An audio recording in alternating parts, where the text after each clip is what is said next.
Fala pessoal, então vamos para a nossa aula 2 da atualização e biomecânica da corrida, né? Essa semana está sendo muito especial.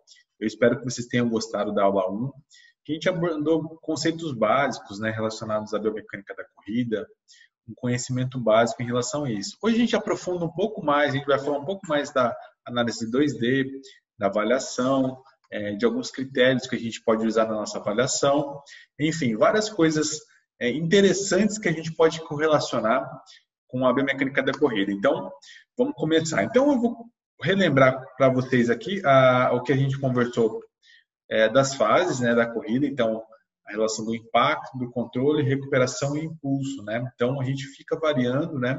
É normal nós variarmos entre controle, motor, mobilidade, controle motor. Então, é uma coisa para a gente relembrar, para a gente evoluir no nosso conteúdo aqui. Então, quando, por exemplo, nós colocamos nosso atleta na esteira, é importante nós avaliarmos a marcha, né? Claro que a gente está falando de corrida, né? A semana toda falando de corrida, mas é importante a gente avaliar a marcha, porque a marcha vai determinar várias questões que a gente pode relacionar, como o posicionamento do pé na hora que entra com o calcanhar, do joelho, do quadril, se existe alguma simetria, não. Se existe na marcha, a gente já pode correlacionar com a corrida, né? Aqui a gente vê um plano frontal, um plano sagital, e aqui nesse último caso, um salto, né? O salto vai ser uma ferramenta que a gente pode utilizar, né, com bastante propriedade para verificar, né, tornozelo, joelho e quadril, como que ele está dissipando aquela energia. Como eu já falei em alguns momentos, a corrida nada mais é que uma sucessão de saltos. Então, é bem interessante a gente correlacionar com essas questões, né? Então, quando a gente faz uma análise de movimento, né, por exemplo, da resposta da carga do joelho, a gente precisa ter em mente, principalmente, a resposta à carga, nível do pé, tornozelo, joelho e quadril. Aqui no joelho, por exemplo, o joelho vai fazer uma rotação, vai entrar em flexão, então o quadríceps vai desacelerar. A gente tem que ter uma visão global desse corpo. Então, a gente sabe que o corpo funciona dessa forma, né, bem global, várias situações, várias movimentações ao mesmo tempo. Então, é importante a gente entender e correlacionar essas questões. Quando a gente fala, por exemplo, de um corredor, a gente precisa olhar ele e correlacionar quadril, joelho e tornozelo. E nos planos de movimento, né, a gente vai falar um pouquinho dos planos de movimento no final da nossa aula, mas é importante a gente entender como que aquela musculatura está se comportando, né? E se a gente identificar alguma questão, a gente pode avaliar isso de forma analítica, então, de forma isolada, para ver se você tem um déficit de força, um déficit de controle, uma falta de mobilidade, que é interessante, porque quando você tem a falta de mobilidade, interfere na performance funcional, tanto de força como de controle daquele músculo, daquela região. Então, é importante a gente ter todos esses critérios na nossa cabeça, né? Por exemplo, na análise de movimento da resposta à carga no quadril, é importante você ver a dissipação de energia no quadril. Então, ver se o quadril não faz um drop pélvico, né, uma lateralização da pelve, né, uma queda, que pode estar muito relacionado com o tornozelo, com o joelho e quadril da mesma forma, né? Então, quando a gente faz uma análise de movimento e observa, então é importante você conhecer as fases da marcha e as fases da corrida. Então, contato inicial, resposta à carga, impulsão, fase de balanço, enfim, e correlacionar todas essas questões. Então, uma das coisas importantes, eu falo muito sobre raciocínio clínico, né, mas a gente não está falando somente de lesão, a gente está falando de disfunções de movimento, né, então padrões de movimento, né, o que é relevante para o corredor. Então, a base de avaliações das lesões, a gente pode correlacionar a raciocínio clínico, então fazer que momento, né, por exemplo, da marcha ou da corrida que ele está, como que a musculatura deveria estar funcionando, né? Por exemplo, o joelho teria que estar em flexão, ele está fazendo extensão, então tem alguma alteração de movimento. Praticidade da avaliação, então ferramentas práticas é uma coisa que eu bato muito forte, porque é muito legal e muito validado, por exemplo, instrumentos 3D, né? Só que o que acontece? Na prática, ele é muito custoso, é muito caro, né, para o profissional adquirir, e às vezes para você coletar uma informação, você tem uma demanda de tempo muito grande, tanto para coletar como para depois reavaliar. Então é importante você fazer você usar na sua avaliação ferramentas que você utiliza ali no máximo 1 hora, 1h15, 1h30 para você avaliar, senão fica inviável no ponto de vista financeiro, tanto para você como para o seu aluno, para o seu paciente. Então é importante a gente ter essas correlações. E os estudos científicos. Uma característica dos estudos científicos de biomecânica é que as amostras normalmente são pequenas, né? A gente vê estudos de biomecânica com uma amostra de 20, de 15, de 12, de 5, né? Então, muito variada, mas dificilmente a gente vê uma amostra, por exemplo, de 200, 300, 50, 60 pessoas. Por quê? Porque é o que eu falei com vocês. Para você fazer uma análise biomecânica, é bastante custoso, tanto na coleta como para produzir um laudo, algo nesse sentido. Então, se você pegar muitos atletas e fazer uma intervenção e reavaliar, fica muito caro, né? E a questão de tempo. Então, por esse motivo, eu acredito que não tenha tantas pesquisas com um N muito grande, né? Mas é importante a gente pensar nessas bases da nossa avaliação, né? E algumas perguntas interessantes quando a gente investiga, né? Está investigando uma disfunção de movimento, uma dor, o atleta de uma forma geral, né? O que você entende da natureza do seu problema, né? Como chegou a essa perspectiva? É interessante ter uma pesquisa que fala por que os corredores têm lesões ou por que eles acham que é importante, né? Aí alguns falam falta de alongamento, outros falam que foi o tênis, outros falam que impacto, né?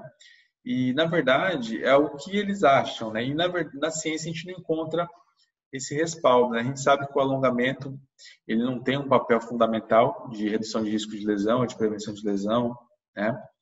A gente sabe também que o tênis ele tem a sua participação ali, mas também não é fundamental, existem outras questões. Então é importante entender essa perspectiva, né, do corredor. Né? Descrever um atleta amador e um atleta de elite, né? A gente sabe que hoje muitos atletas amadores treinam como atleta de elite, estão treinando com uma maratona. Então, quando o atleta está no nível de maratona, ele está num nível acima, tanto ele precisa ter tempo para treinar, né? Treinar força, fazer todo o procedimento e tempo de treinar, e também uma preparação. É normal, às vezes, normal não, é comum a gente ver, às vezes, um atleta de elite, um atleta amador, né, querendo correr uma maratona, mas o atleta lá é advogado, ele tem uma vida muito corrida, ele não tem tempo para treinar, então o treinamento dele fica muito abaixo do que ele deveria fazer. E aí pode ser um problema, né? Então a gente tem que interpretar essas questões, né? Volume semanal, dias de treino, né? Se está tendo um descanso adequado e qual que é o volume semanal e qual que é a característica do treino. Corridas, né? Concluídas e focos no treino. Qual que é o foco? Meu foco é 5 km, 10 km. É importante a gente saber para a gente ver a característica do tempo e o tanto que o atleta vai precisar se dedicar para se preparar. Também é importante a gente entender isso, né? Superfície de treino, né? Esteira, grama, asfalto, apesar que na primeira aula até falei para vocês em relação a diferentes pisos, né, que às vezes o nosso corpo ele se adapta muito fácil, né? Só que às vezes você correr, por exemplo, numa grama, você tem uma menor sobrecarga nas regiões e articulações. E isso pode ser benéfico. Então, você pode moderar. E quais esportes ou atividades você participa além da corrida?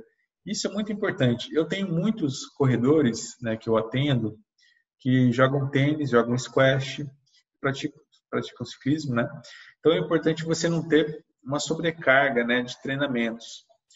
E além disso, quando o atleta faz outra modalidade, principalmente natação ou ciclismo, é interessante do ponto de vista de prevenção de lesão. Tem um artigo que realmente fala quando você tem atividades cruzadas, né? Quando o atleta pratica outro tipo de atividade, você tem um menor risco de lesão. E é interessante porque é um estímulo diferente, né? É um trabalho diferente. Então, quando a gente pensa em lesão, né, na corrida, a gente pensa muito nessa questão de treinamento e lesões prévias, né? Que são questões que a gente pode bater o martelo que aumentam o risco de lesões, né, nesses atletas, né? Então, isso tá volume, intensidade, perfil do atleta, preparação, movimento eficiente, né? Como você ultrapassa aquela dosagem, né, aquele limite. Então, a performance e a reabilitação elas andam juntas, né? Então, quando você deseja uma performance, você precisa se preparar, você precisa ter todos os cuidados, né, para não sobrecarregar, senão você gera uma lesão. Então, você precisa fazer esse meio de campo ali, onde está aquelas setas em azuis, né, azul. E então você precisa correlacionar essas questões para ter um trabalho interessante, né? Então, outra reflexão, né, principalmente para os fisioterapeutas, né, eu acredito que tenha bastante fisioterapeuta acompanhando aí, e às vezes os fisioterapeutas não têm tanta familiaridade com algumas questões, né? Por exemplo, calendário de corridas. Eu tenho alguns atletas que acompanham, né? Então eles vêm preventivamente para a gente fazer uma análise, uma avaliação, e a gente analisa o calendário. Então a gente sabe que quando ele vai ter um pico de treinamento, né? Tanto de intensidade como de volume, a gente talvez prepare uma recuperação melhor naquele período, né? Gerenciamento de dados do atleta, então é importante ele estar monitorando, né? Principalmente os treinadores de corrida e o próprio atleta, ele precisa ter talvez uma planilha ou um aplicativo mesmo. Hoje tem muita facilidade dos aplicativos, né? Percepção de esforço, entre outras coisas que a gente pode correlacionar também, né? Acompanhamento da evolução, né? É importante o fisioterapeuta estar acompanhando ali junto com o treinador, ter uma comunicação muito aberta sobre isso, né? E dados sólidos para tomar de decisão, né?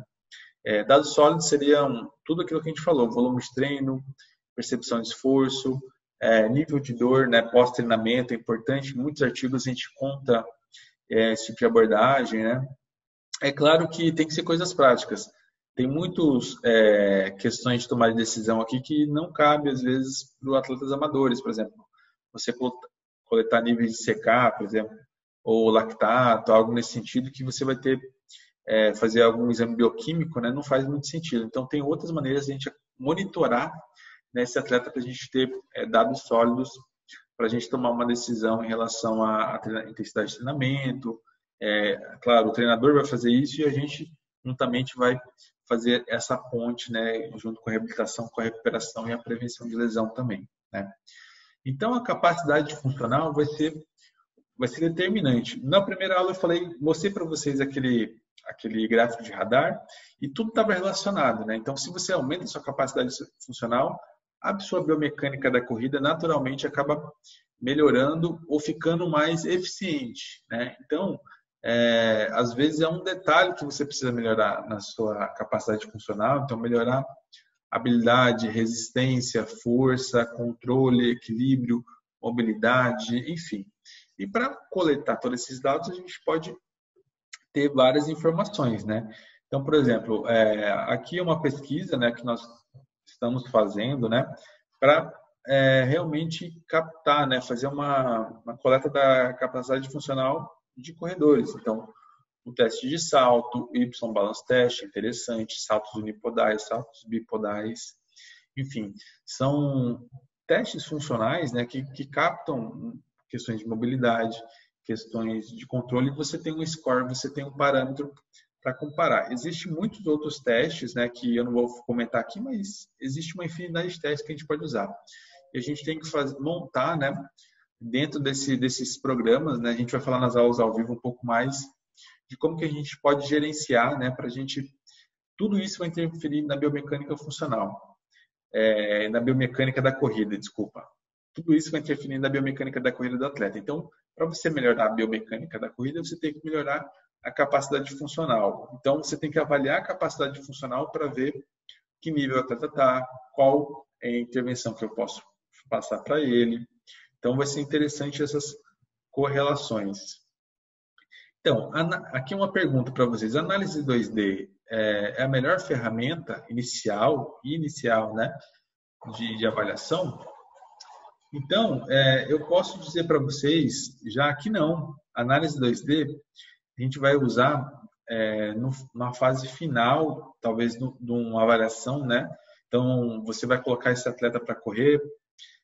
Depois que você fez testes funcionais, testou mobilidade, testou força, enfim, fez para você correlacionar o que você encontrou. Na análise 2D, existem críticas fortes, né, a respeito da gente não ter uma visão tão clara, né, porque nossas câmeras, por exemplo, elas podem criar uma percepção diferente, né. A análise 3D seria o padrão ouro, realmente. Isso a gente não tira o mérito.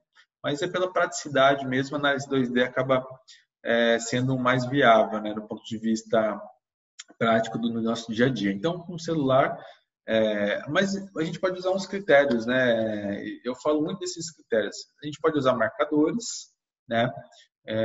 Colocar alguns marcadores em alguns pontos anatômicos, já vai.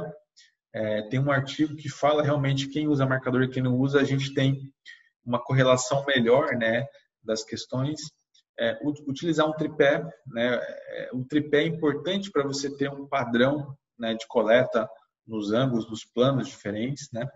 Então é importante a gente criar alguns critérios, né, e não olhar de forma isolada, né? Em muitos momentos eu falei para você, se você olhar de forma isolada, você vai gerar um monte de parâmetros, evidências e hipóteses na sua cabeça que na verdade não são assim, né? Então, por isso que você precisa fazer essas avaliações de capacidade funcional para chegar nesse ponto que você pode correlacionar com uma análise 2D, tá?